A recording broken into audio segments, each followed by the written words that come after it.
Est-ce que le masculin, c'est l'élément fixe et le féminin, l'élément mobile, ou est-ce que c'est l'inverse?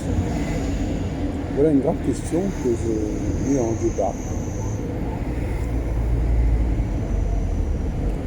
Et répondre à cette question, c'est véritablement approfondir la question. Alors, je dirais que pour ma part, mais j'ai pu évoluer au cours des âges,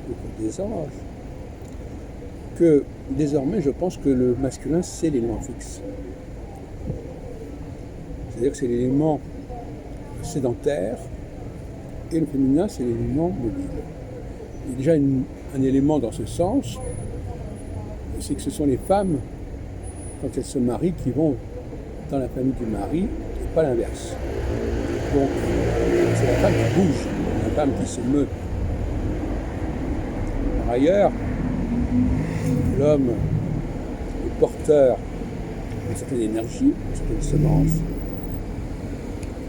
et il peut en faire profiter plusieurs femmes,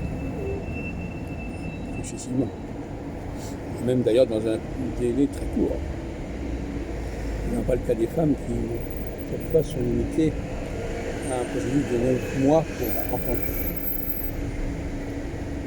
9 mois et 9 minutes, 9 secondes, il y a quand même une différence. Alors, dans le cas de l'astrologie,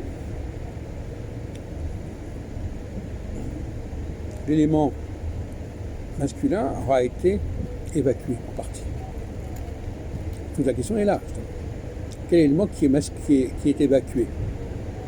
Quand c'est l'élément fixe qui est évacué, et quand c'est l'élément mobile qui est évacué. Donc, comme quelque part, l'élément mobile est complètement surdominant en astrologie, toutes les planètes qui bougent et qui changent et qui évoluent, la révolution, face à un élément fixe et l'ascendant.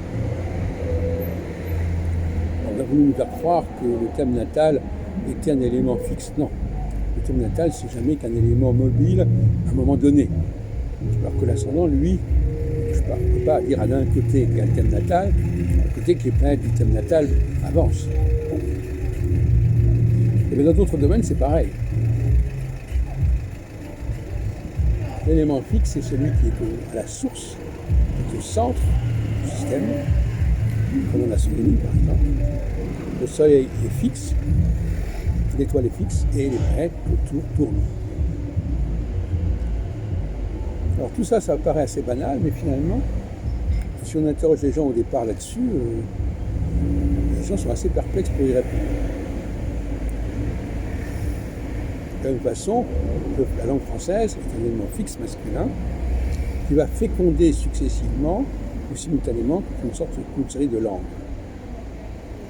Alors on essaie de cacher le phénomène en disant non, mais chaque langue est une entité en soi, est un élément en soi.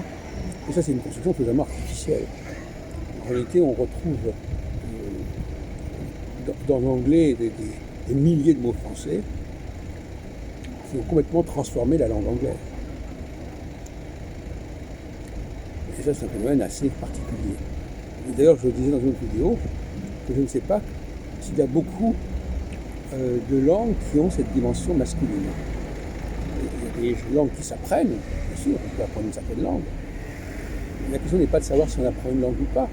La question est de savoir si une langue se laisse pénétrer par une autre langue. C'est une autre chose. Voilà, on arrête là.